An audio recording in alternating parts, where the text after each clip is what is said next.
Hi guys, today we're going to read Beezus and Ramona by Beverly Cleary. And Beezus and Ramona is a super funny book. I want you to listen to this book.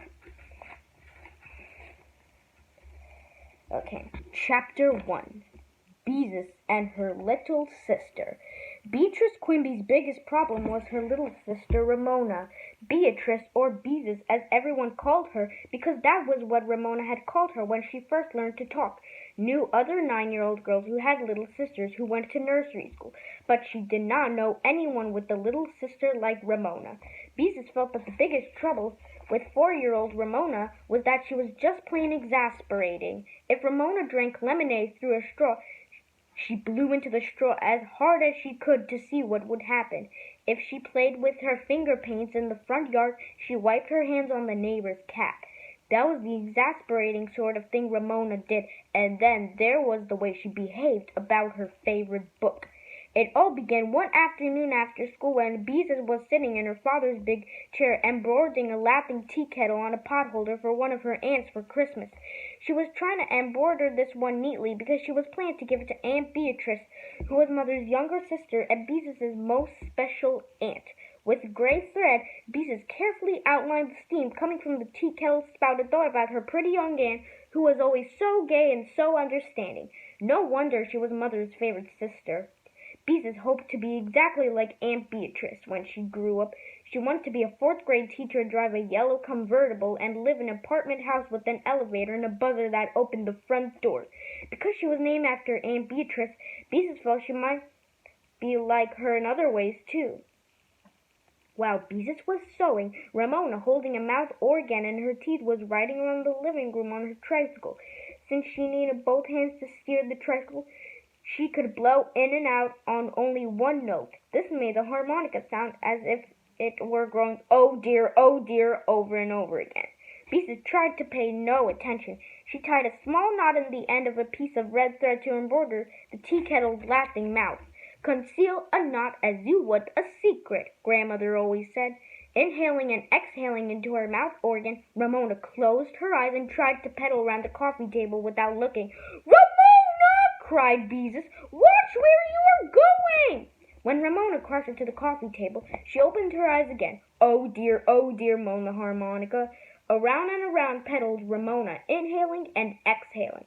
Beezus looked up from her pot holder. Ramona, why don't you play with Bendix for a while? Bendix was Ramona's favorite doll. Ramona thought Bendix was the most beautiful name in the world. Ramona took the harmonica out of her mouth. No, she said, read my Scoopy book to me. Oh, Ramona, not Scoopy, protested Beezus. We have read Scoopy so many times. Instead of answering, Ramona put her harmonica between her teeth again and pedaled around the room, inhaling and exhaling. Beezus had to lift her feet every time Ramona rode by. The knot in Beezus's thread pulled through the material of her pot holder, and she gave up trying to conceal it as she would a secret and tied a bigger knot. You can see the picture.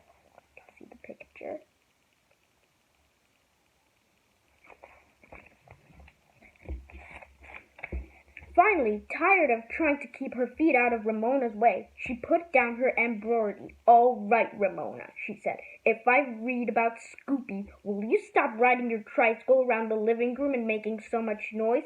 Yes, said Ramona, and climbed off her tricycle. She ran into the bedroom she shared with Beezus and returned with a battered, dog-eared, sticky book which she handed to Beezus. Then she climbed into the big chair beside Beezus and waited expectantly. I think it's expectantly, right?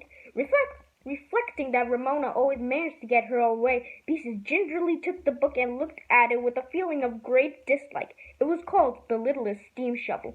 On the cover was a picture of a steam shovel with big tears coming out of its eyes. How could a steam shovel have eyes? Beezus thought, and scarcely looking at the word began for what seemed like the 100th or maybe the 1,000th time. Once there was a little steam shovel named Scoopy. One day, Scoopy said, I do not want to be a steam shovel. I want to be a bulldozer. You skipped, interrupted Ramona. No, I didn't, said Beezus. Yes, you did, insisted Ramona. You were supposed to say, I want to be a big bulldozer. Oh, all right, said Beezus crossly. I want to be a big bulldozer. Ramona smiled condescendingly, and Beezus continued reading. Grr, said Scoopy, doing his best to sound like a bulldozer. Beezus read on through Scoopy's failure to be a bulldozer. She read about Scoopy's wanting to be a trolley bus. Beep, beep, honked Ramona. A locomotive. A hooey, a hooey, wailed Ramona. And a pile driver. Clunk, clunk, shouted Ramona. Beezus was glad when she finally reached the end of the story, and Scoopy learned it was best for little steam shovels to be steam shoveled. There, she said with relief and closed the book. She always felt foolish trying to make noises like machinery. Clunk, clunk, yelled Ramona, jumping down from the chair. She pulled her harmonica out of the pocket of her overalls and climbed on her tricycle. Oh dear, she inhaled and exhaled. Ramona, cried Beezus, you promised you would stop if I read Scoopy to you. I did stop, said Ramona when she had taken the harmonica out of her mouth. Now read it again. Ramona Geraldine Quimby, Beezus began and stopped. It was useless to argue with Ramona. She wouldn't pay any attention. Why do you like the story anyway? Beezus asked. Steam shovels can't talk, and I feel silly trying to make all those noises. I don't, said Ramona, and wailed a hooey with great feeling before she put her harmonica back in her mouth. Beezus watched her little sister pedal furiously around the living room, inhaling and exhaling. Why did she have to like a book about a steam shovel anyway? Girls weren't supposed to like machinery. Why couldn't she like something quiet, like Peter Rabbit? Mother, who had bought the littlest steam shovel at the supermarket to keep Ramona quiet while she shopped one afternoon, was so tired of Scoopy that she always managed to be too busy to read to Ramona. Father came right out and said he was fed up with frustrated steam shovels and he would not read that book to Ramona, and furthermore, no one else was to read it to her while he was in the house, and that was that. So only Beezus was left to read Scoopy to Ramona. Plainly, something had to be done, and it was up to Beezus to do it. But what? Arguing with Ramona was the waste of time. So was appealing to her better nature. The best thing to do with Ramona, Beezus had learned, was to think of something to take the place of whatever her mind was fixed upon. And what could take the place of the littlest steam shovel? Another book, of course, a better book. And the place to find it was certainly the library. Ramona, how would you like me to take you to the library to find a different book? Beezus asked. She really enjoyed taking Ramona places, which of course was quite different from wanting to go someplace herself and having Ramona insist on tagging along.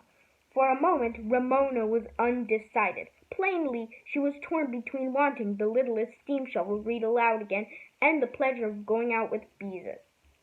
Okay, she agreed at last. Get your sweater while I tell Mother, said Beezus. Clunk, clunk, shouted Ramona happily. When Ramona appeared with her sweater, Beezus stared at her in dismay. Oh no, she thought, she can't wear those to the library. On her head, Ramona wore a circle of cardboard with two long paper ears attached. The insides of the ears were colored with pink crayon. Ramona's work at nursery school. I'm the Easter Bunny, announced Ramona. Mother, wailed Beezus, you aren't going to let her wear those awful ears to the library? Why? I don't see why not. Mother sounded surprised that Beezus should object to Ramona's ears. They look so silly. Whoever heard of an Easter Bunny in September, which is this month, September? Beezus complained as Ramona hopped up and down to make her ears flop. I just hope we don't meet anyone we know, Beezus thought as they started out the front door. But the girls had no sooner left the house when they saw Mrs. Whistler, a lady who lived in the next block, coming toward them with a friend. It was too late to turn back. Mrs. Whistler had seen them and was waving. Why, hello there, Beatrice, Mrs. Whistler said when they met. I see you have a dear little bunny with you today. Yes. Beezus didn't know what else to say. Ramona obstinately hopped up and down to make her ears flop. Mrs. Whistler said to her friend, as if Beezus and Ramona couldn't hear, Isn't she adorable? Both children knew whom Mrs. Whistler was talking about. If she had been talking about Beezus, she would have said something quite different. Such a nice girl, probably. A sweet child. Adorable. Never. You can look at the picture.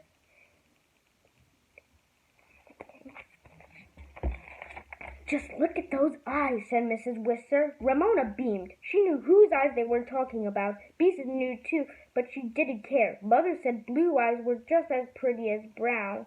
Mrs. Whistler leaned over to Ramona. "What color are your eyes, sweetheart?" she asked. "Brown and white," said Ramona promptly. "Brown and white eyes," exclaimed the friend. "Isn't that cunning?" Beezus had thought it was cunning the first time she heard Ramona say it, about a year ago. Since then she had given up trying to explain to Ramona that she wasn't supposed to say she had brown and white eyes, because Ramona always answered, "My eyes are brown and white," and Beezus had to admit that in a way they were. "And what is the little bunny's name?" asked Mrs. Whistler's friend. "My name is Ramona Geraldine Quimby," answered Ramona, and then added generously, "My sister's name is Beezus." "Beezus!" exclaimed the lady. "What an odd name! Is it French?"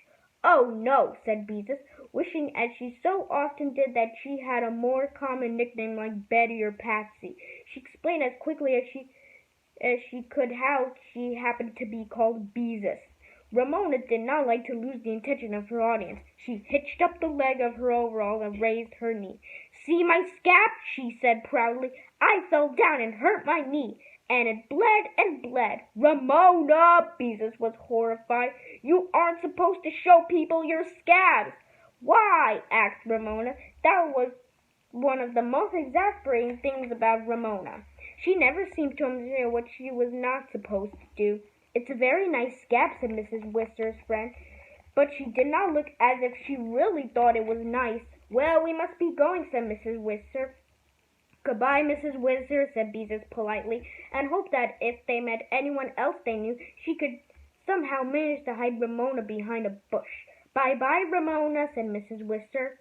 "Goodbye," said Ramona, and Beezus knew that she felt that a girl who was 4 years old was too grown up to say bye-bye. Except for holding Ramona's hand crossing streets, Beezus lingered behind her the rest of the way to the library.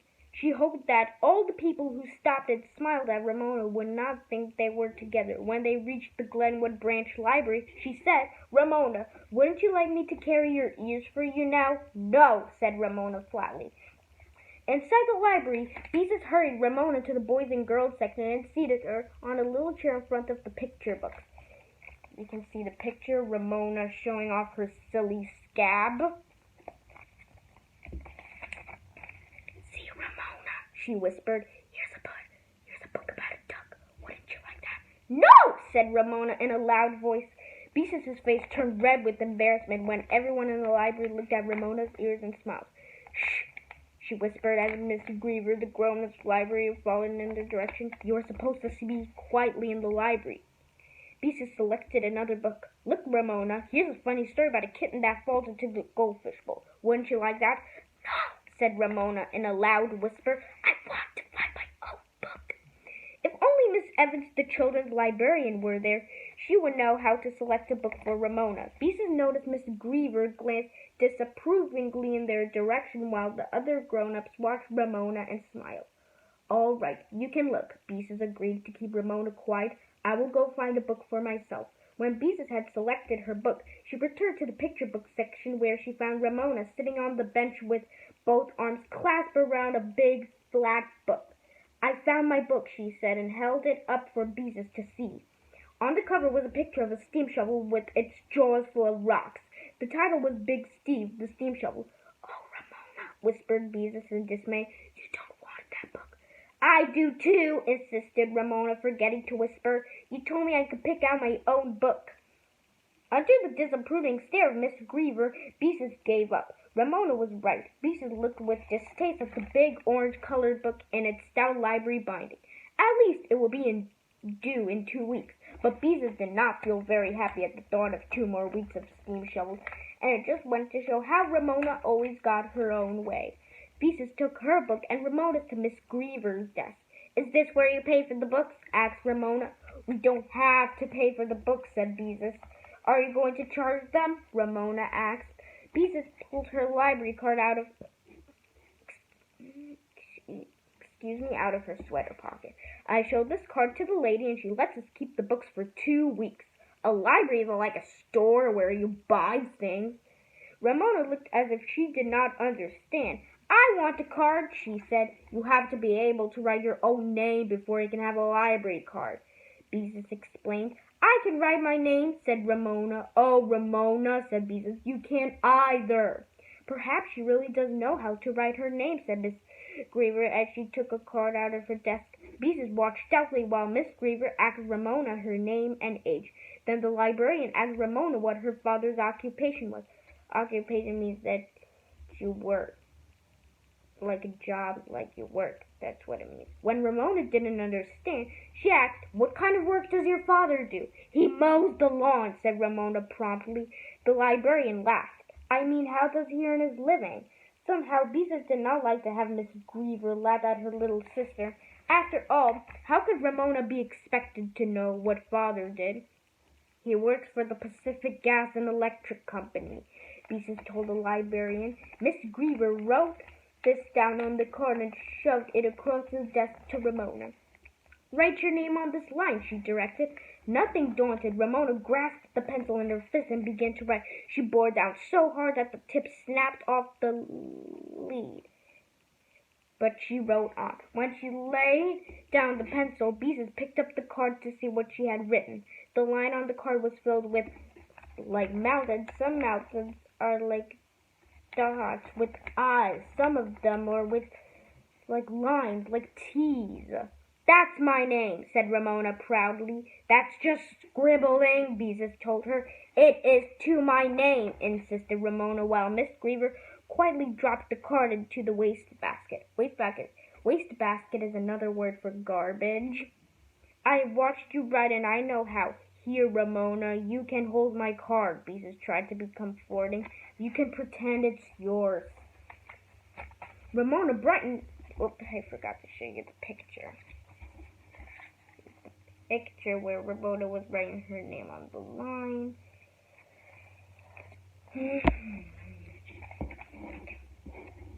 Ramona brightened at this, and Miss Greaver checked out the books on Beezus' card. As soon as they got home, Ramona demanded, read my new book to me, and so Beezus began. Big Steve was a steam shovel. He was the biggest steam shovel in the whole city. When she finished the book, she had to admit she liked Big Steve better than Scoopy. His only sound effects were tooting and growling. He tooted and growled in big letters on every page. Big Steve did not shed tears or want to be a pile driver. He worked hard at being a steam shovel, and by the end of the book, Beezus had learned a lot about steam shovels. Unfortunately, she did not want to learn about steam shovels. Oh well, she guessed she could stand 2 weeks of Big Steve. Read it again, said Ramona enthusiastically. I like Big Steve. He's better than Scoopy. How would you like me to show you how to really write your name? Beezus asked, hoping to divert Ramona from steam shovels. Okay, agreed Ramona. Beezus found pencil and paper and wrote Ramona in large, careful letters across the top of the paper. Ramona studied it critically. I don't like it, she said at last. But that's the way your name is spelled, Beezus explained. You didn't make dots and lines, said Ramona. Seizing the paper, she wrote another name with mountains that looked dots that looked like eyes and lines that looked like T's. But Ramona, you don't understand. Beezus took the pencil and wrote her own name on the paper. You have seen me write Beatrice, which has an I and a T in it. See, like that, you don't have an I or a T in your name because it isn't spelled that way. Ramona looked skeptical. She grabbed the pencil again and wrote with a flourish. That's my name because I like it, she announced. I like to make dots and lines. Lying flat on her stomach on the floor, she proceeded to fill the paper with I's and T's. But Ramona, nobody's name is spelled with just... Beezus stopped. What was the use? Trying to explain spelling and writing to Ramona was too complicated. Everything became difficult when Ramona was around, even an easy thing like taking a book out of the library. Well, if Ramona was happy thinking her name was spelled with I's and T's, she could go ahead and think it. The next 2 weeks were fairly peaceful. Mother and Father soon tired of tuning and growling, and like Beezus, they looked forward to the day Big Steve was due at the library. Father even tried to hide the book behind the radio, but Ramona soon found it. Beezus was happy that one part of her plan had worked. Ramona had forgotten the littlest steam shovel now that she had a better book. On Ramona's second trip to the library, perhaps Miss Evans could find a book that would make her forget steam shovels entirely. As for Ramona, she was perfectly happy. She had 3 people to read aloud a book she liked, and she spent much of her time covering sheets of paper with I's and T's. Sometimes she wrote in pencil, sometimes she wrote in crayon, and once she wrote in ink until her mother caught her at it. Finally, to the relief of the rest of the family, the day came when Big Steve had to be returned. "Come on, Ramona," said Beezus. "It's time to go to the library for another book." "I have a book," said Ramona, who was lying on her stomach, writing her version of her name on a piece of paper with purple crayon. "No, it belongs to the library," Beezus explained, glad that for once Ramona couldn't possibly get her own way. "It's my book," said Ramona, crossing several T's with a flourish. "Beezus is right, dear," observed the mother. "Run along and get Big Steve." Ramona looked sulky, but she went into the bedroom. In a few minutes she appeared with Big Steve in her hand and a satisfied expression on her face. "It's my book," she announced. I wrote my name in it." Mother looked alarmed. "What do you mean, Ramona? Let me see." She took the book and opened it. Every page of the book was covered with enormous purple I's and T's in Ramona's very best handwriting. "Mother!" cried Beezus. "Look what she's done! And in crayon so it won't erase!" "Ramona Quimby," said Mother, "you are a very naughty girl. Why did you do a thing like that?" "It's my book," said Ramona stubbornly. "I like it." "Mother, what am I going to do?" Beezus demanded. "It's checked out on my card and I'm responsible. They won't let me take any more books out of the library and I won't have anything to read and it will all be Ramona's fault. She's always spoiling my fun and it isn't fair." Beezus didn't know what she would do with her library card. She couldn't get along without library books. She just couldn't. That was all. "I do not spoil your fun," stormed Ramona. "You have all the fun. I can't read and it isn't fair." Ramona's words ended in a howl as she buried her face in her mother's skirt. "I couldn't read when I was your age, and I didn't have someone to read to me all the time, so it is too fair," argued Beezus. "You always get your own way because you are the youngest." "I do not!" shouted Ramona. "And you don't read all the time. You are mean." "I am not mean!" Beezus shouted back. "Children!" cried Mother. "Stop it, both of you. Ramona, you were a very naughty girl." A loud snip came from Ramona. "And Beezus," her mother continued, "the library won't take your card away from you. If you will get my purse, I will give you some money to pay for the damage to the book. Take Ramona along with you, explain what happened, and the librarian will tell you how much to pay." This made Beezus feel better. Ramona sulked all the way to the library, but when they got there, Beezus was pleased to see that Miss Evans, the children's librarian, was sitting behind the desk. Miss Evans was the kind of librarian who would understand about little sisters. You can see the picture. "Hello, Beatrice," said Miss Evans. "Is this your little sister I've heard so much about?" Beezus wondered what Miss Evans had heard about Ramona. "Yes, this is Ramona," she said and went on hastily. "And Miss Evans, I'm a bad girl," interrupted Ramona, smiling windily at the librarian.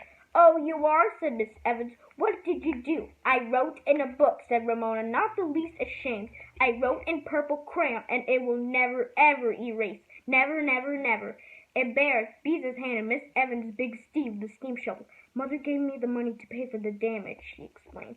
The librarian turned the pages of the book. "Well, you didn't miss a page, did you?" she finally said to Ramona. "No," said Ramona, pleased with herself, "and it will never, never—" "I'm awfully sorry," interrupted Beezus. "After this I will try to keep our library books where she can't reach them." Miss Evans convoluted a file of little cards in a drawer. "Since every page in the book was damaged and the library can no longer use it, I will have to ask you to pay for the whole book. I am sorry, but this is the rule. It will cost $2.50. $2.50. What a lot of things that would have bought." Beezus reflected as she pulled 3 folded dollar bills out of her pocket and handed them to the librarian. Miss Evans put the money in a drawer and gave Beezus 50 cents in change. Then Miss Evans took a rubber stamp and stamped something inside the book. By twisting her head around, Beezus could see that the word was discarded. "There," Miss Evans said, pushing the book across the desk. "You have paid for it. So now it's yours." Beezus stared at the librarian. "You mean to keep?" That's right, answered Miss Evans. Ramona grabbed the book. It's mine! I told you it was mine! Then she turned to Beezus and triumphantly, you said people didn't buy books at the library, and now you just bought one. Buying a book and paying for damage are not the same thing, Miss Evans pointed out to Ramona. Beezus could see that Ramona didn't care. The book was hers, wasn't it? It was paid for, and she could keep it. And that's not fair, thought Beezus. Ramona shouldn't get her own way when she had been naughty. But Miss Evans, protested Beezus, if she spoils a book, she shouldn't get to keep it. Now every time she finds a book she likes, she will. Beezus did not go on. She knew very well what Ramona would do, but she wasn't going to say it out loud in front of her. I see what you mean, Miss Evans looked thoughtful. Give me the book, Ramona, she said. Doubtfully, Ramona handed her the book. Ramona, do you have a library card? Miss Evans asked. Ramona shook her head. Then Beezus must have taken the book out on her card, said Miss Evans. So the book belongs to Beezus. How come a book belongs to Beezus? Big Steve the steam shovel. Why, of course. Why hadn't she thought of that before? It was her book, not Ramona's. Oh, thank you, said Beezus gratefully as Miss Evans handed the book to her. She could do anything she wanted with it. For once, Ramona didn't know what to say. She scowled and looked as if she were building up to a tantrum. You've got to read it to me, she said at last. Not unless I feel like it, said Beezus. After all, it's my book, she couldn't resist adding. That's no fair! Ramona looked as if she were about to howl. It is too fair, said Beezus calmly. And if you have a tantrum, I won't read it to you at all. Suddenly, as if she had decided Beezus meant what she said, Ramona stopped scowling. Okay, she said cheerfully. Beezus watched her carefully for a minute. Yeah, she really was being agreeable, thought Beezus with a great feeling of relief. And now that she did not have to read Big Steve unless she wanted to, Beezus felt she would not mind reading it once in a while. Come on, Ramona, she said. Maybe I will have time to read to you before Father comes home. Okay, said Ramona happily as she took Beezus's hand. Miss Evans smiled at the girls and they started to leave. Good luck, Beatrice, she said. Okay, thanks for watching. Please click like and subscribe. And let us know in the comments, do you have this book, Beezus and Ramona? So I'll see you part 2 next time. Bye!